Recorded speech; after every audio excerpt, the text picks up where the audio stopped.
What's up YouTube, it's your girl Tatiana Noel and I'm back with another video. I'm just chasing that vibe. I'm just chasing that vibe. I'm just chasing that vibe. So first things first, I want to thank you guys so much for getting my Moving to LA vlog up to 100 views in one day. I know that's small change, you know, whatever, but to me, I'm really appreciative. You know, that video did numbers, so thank you guys so much for doing those numbers on that video. I told you guys to ask me any questions you guys have about the transition of moving to LA, just any questions you have about the whole process of moving in general. I got a few questions, I have them written down in my phone, so I'm definitely gonna be looking down at my phone a whole lot. Hold on, let me find the note. Moving to LA, okay. But before we get into that video, you guys already know what's up. Make sure you give this video a big thumbs up. Because I'm going to be dropping some gems in this video. Make sure you share this video with a friend, a cousin, a sister, somebody who is hesitant and wants to make that move, whether it's a big move like from cross country or it's something small. Share this video, like this video, like I said, subscribe to the channel if you're not already subscribed, and turn on your post notifications because you guys know by now I don't post videos on a regular scheduled program, so turn those post notifications on. And yeah, without further ado, we're just going to go ahead and get right on into the video. So the first question that I got was what prompted me to move to LA. If you know me, you know that I've wanted to live here for a very long time. I have been talking about this for as long as I can remember. I've been supposed to move here since probably about 2015. I was saying that I was gonna move to LA. It just never happened. And I don't like, you know, I don't know. I've learned from my mistakes before, trying to do things before my gut told me it was time. And so I didn't want to do that with this big of a move. Like, that's not a small move that you just make. So, you know, I just wanted to kind of sit with it a little bit. And I feel like right now is God's time. I feel like I, you know, little sidebar, I prayed on this. Like, if it's not meant for me to go to LA, just make it next to impossible. And I can honestly say, like, the process wasn't easy, but it was easy. So I'm here now. What prompted me is like my drive, my desire to build something greater than anything I or anybody around me has ever even seen. And I feel like I can do that in this atmosphere. You know, you have to be in the right atmosphere for your fruits to grow. And this is where I need to be. So, so how did I get the courage to move? This is like a two-part question for me. And I say that because, like, okay, so there was one part of me that was like, okay, I'm actually really scared to drive across country right now, given this, like, the climate of the world, the racial climate, the I don't know the word I'm looking for, but, like, you know, the COVID. So, you know, I was a little bit nervous in that regards to drive across country, but, you know, I've always been one to, like, I didn't feel like it was my time to go, so that kind of helped. But then also, like, you cannot live by fear. Like, literally, COVID can get me anywhere. Racism can get me anywhere. So why would I stay in one place because of those two factors that are literally out of my control? So whatever. So, and then the next part of this question to me is the courage to move. I can look at that as, like, you know, going miles and miles away, making the big leap of faith, not having, you know, connections or resources out there or whatever have you. But first things first, I like taking risks. I just, you know, that is what it is. But also I will say that for me, there was a burning desire. Like, honestly, there was a burning desire that I don't feel like I would have been happy any other way. And I can't conform in that regard. Like, I choose happiness over almost everything in life. Like, you know, for me, it's just that simple. Like, I could have stayed where I was at. I could have continued doing what I was doing because I was on a good path, like, you know, getting gigs, flying out of town and stuff, like booked gigs and stuff like that. I can't complain. I was good where I was at. But for me, it was just like, you know, this is something I've been wanting to do. Now just felt like the right time. Everything was falling into place.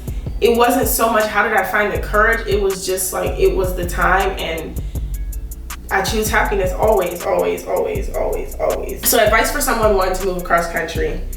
First things first, you gotta talk to yourself. You gotta be real with yourself. If you don't have a why, if you don't have a solid why as to what, like, why are you really moving across country? Are you moving across country because it seems like the right thing to do, or do you have a solid why? If you don't have a solid why, then sit down and listen to yourself. You know, ask yourself, ask God, ask whomever you choose to, you know, pray to or talk to or honor or whatever to direct you in the right path. But you gotta have a why. If you don't have a why, you're gonna fold under pressure. You're gonna get sidetracked. You're gonna go like you gone with the wind, you know? So have your why. And that also means like have a plan. Like, I don't believe in having a plan B, C, D, E, F, G, you know? I have a plan. That plan that blossoms your why and gets you going where you need to go. But have that plan written down. Go over that plan. Dot your T's, cross your I's. I mean, cross your T's, dot your I's, you know, like go through it with a fine-tooth comb. Like, don't necessarily have plan B, C, or D, but look at like if the plan doesn't go right, how can you, you know, handle these situations. Be 10 steps ahead before you make yourself go to California or before you get up and travel anywhere. Be 10 steps ahead. Have your plan. Have, you know, how you can bounce back if the plan doesn't work, how you can support the plan. Make sure you save money. Save money. Do not people have traveled across country and people have made their dreams come true with little to nothing in their pocket. But you know, like, just evaluate your circumstances and evaluate yourself as a person if that's something you can handle. If you're somebody who does well under pressure, you know, put yourself in a good situation. Ideally, and this is just how I see it, everybody has their own way of looking at things. Ideally, when you're moving to a new place, you want to give yourself a few months to settle in to where you don't need a job immediately, to where you can get the ball rolling in the position that you wanted to go in and not one that you're forced to go in because things are biting, like, you know, at your neck. So give yourself time, save that money, have a plan, have your why, and just, you know, make the decision. Be brave, make the decision, and cut out any and everybody's conversation that doesn't go with or support your dream. You're either with me, against me, or you're in my way. Gucci Mane said it best. So, you know, like, tunnel vision, focus in. Like, it's just as simple as that. Focus in.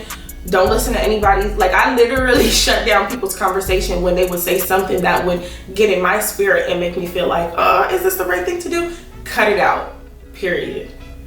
Now we're getting into the juicy questions. These are the questions that you guys really wanted to know. So the next question I got is how to ship or like transport your stuff across country. So a lot of the common ways are like UPS, FedEx, getting a mover, like moving companies to ship your car, ship all of this. If you guys don't know, then you're not true supporters. You have not watched my video. I drove, so I did not ship my car. I did look into it to ship from DC to California. A vehicle was between $900 to $1,400-$1,500. So there's that. And I looked at a bunch of different moving companies, but it just wasn't gonna make sense with the amount of stuff that I had, my dog, and just, yeah. So I drove my car. And what I ended up doing was I shipped my boxes with Amtrak. So this is the plug. This is the actual real plug. So Amtrak has a program, it's called like Amtrak Express or something like that, where they allow you to ship. So normally it's 500 pounds, but because of COVID, they only are going up to 250 pounds right now. So they allow you to ship that across country or wherever, basically. I don't know if they go internationally. Can trains go international? Because at some point they would have to fly. So I don't know. That's beyond me. But anyways, so yeah, so they allow you to ship across country or whatever. And for the first 100 pounds, they have a flat rate. Now it depends on the distance you want to go, and like, I guess it would more so be on the distance. It depends on the distance. So their flat rate for the first 100 pounds ranges between $80 to like $105. My flat rate from DC to LA was $105. And then, like I said, they max out right now during COVID at $250. I asked the guy, I didn't max out at $250, but I asked the guy, you know, if I were to max out at if I were to max out at 250 pounds, what would my cost be? And he told me from DC to LA for 250 pounds worth of shipping with Amtrak, I would only spend about $247. So that's really good. That's the plug.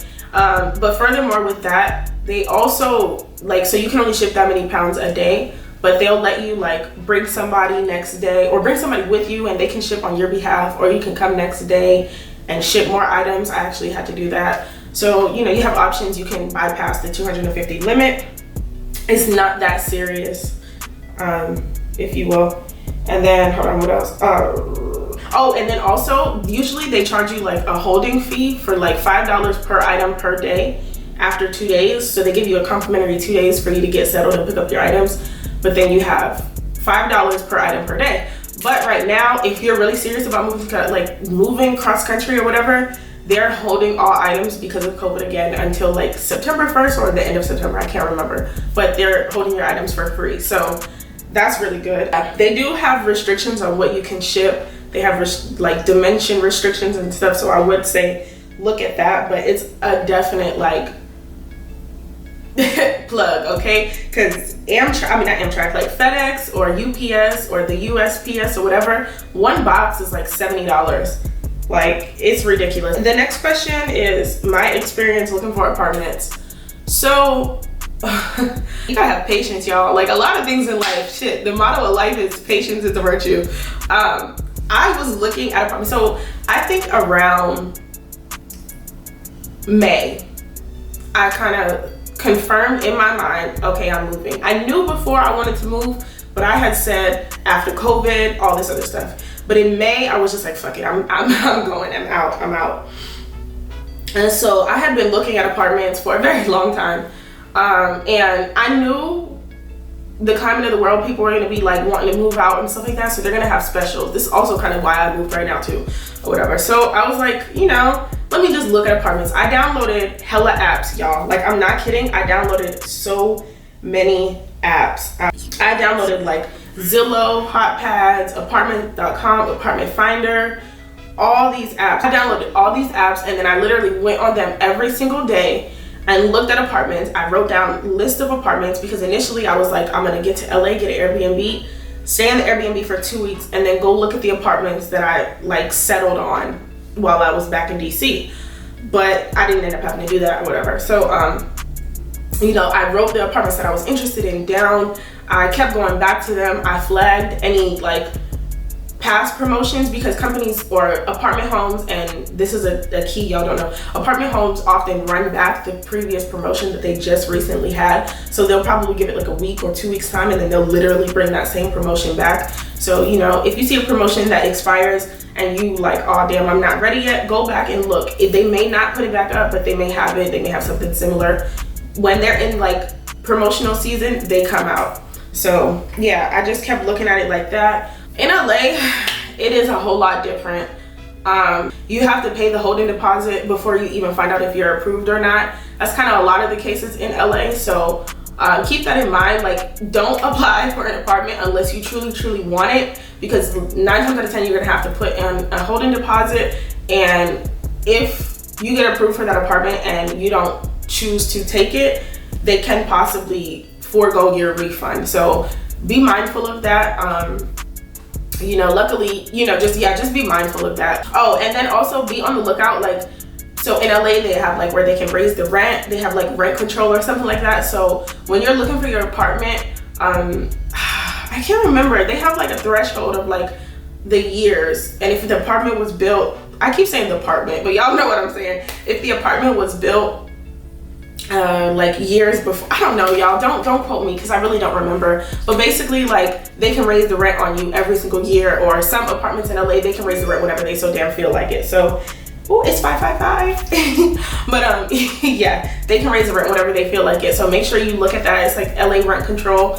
Look at the rules and regulations as far as that goes, because that can be a bitch where you sign a lease. Read your leases. That can be a bitch where you sign a lease and in 2 months they're like, your rent is going up $70. So if you're gonna drive, if you have a car or anything, be mindful that a lot of areas in LA, they don't have parking, like Koreatown, West Hollywood, like a lot of the places they don't have parking. That is an additional cost. Sometimes they run specials. Sometimes it's street parking, which is a bitch. Do not go for street parking. Don't do it. Don't do it. Oh, okay, and I do want to talk about this. Y'all, I don't know how to tell you not to get scammed or not to like fall for the foolery, because there's so much foolery on the internet, but you have to know what you're looking for. Like, if you see a certain type of image on multiple different listings and the words are different, that's probably not a real apartment. Don't shy away from I don't want to say the Craigslist, because I did go on Craigslist, I'm not gonna front, but don't shy away from those types of things or those types of looking apartments, like the sketchy ones, because on some real, you can find some nice gems that may look like they're in a sketchy building. That's why when I initially was like, I'm gonna come to LA for 2 weeks and look first, because some of the buildings, they were kind of sketchy, and I was like, I don't want to do this virtually. And then this is also why I kind of opted in for somewhere central and more luxury, because safety, just there were so many reasons why I just went this route. So, you know, the sketchy buildings are not something to shy away from, but try to have somebody you know look at them, or do your due diligence to just make sure they're not scams, because it's 2020. This is LA. So locating an apartment in my budget, that's an interesting question. Okay. On the apps, I guess, I don't want to sound like a smart ass, but on the apps, you can put price ranges. You can zone into locations. If you want to stay in a prime location, but your rent is a little bit more strict, you're likely going to be looking at more of those sketchy buildings. So I would like edge more on the side of giving yourself time when you get to LA, or connecting with somebody you know that lives out here to validate the apartment for you, like look at it or whatever. But you know, just like, I don't know, just finding apartments in my budget was just, you know, making sure that I balanced my budget, counted my budget 25,000 times.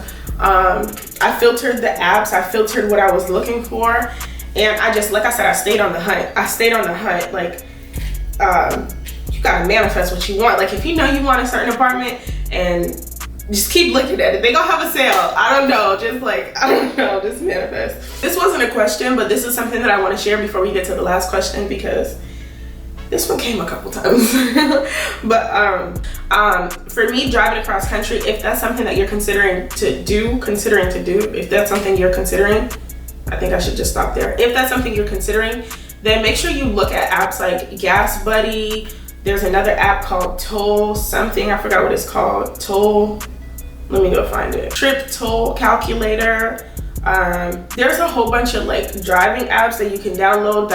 The Gas Buddy will show you, like, you can put your route in, where you're going and whatever, and it'll show you gas stations along that route with the cheaper gas. It'll show you preferred gas stations. It'll show you the total cost estimated, like you can put your car in as well, and it'll show you like it'll show you your estimate for how much you're gonna spend on gas or whatever. So that's a good app to have. And then Toll, what did I just say it was called? Toll Trip Calculator is similar to Gas Buddy. It tells you how many tolls you're gonna have along the way, and all that stuff. I didn't run into any single toll from DC to LA, which was surprising, and I was really grateful.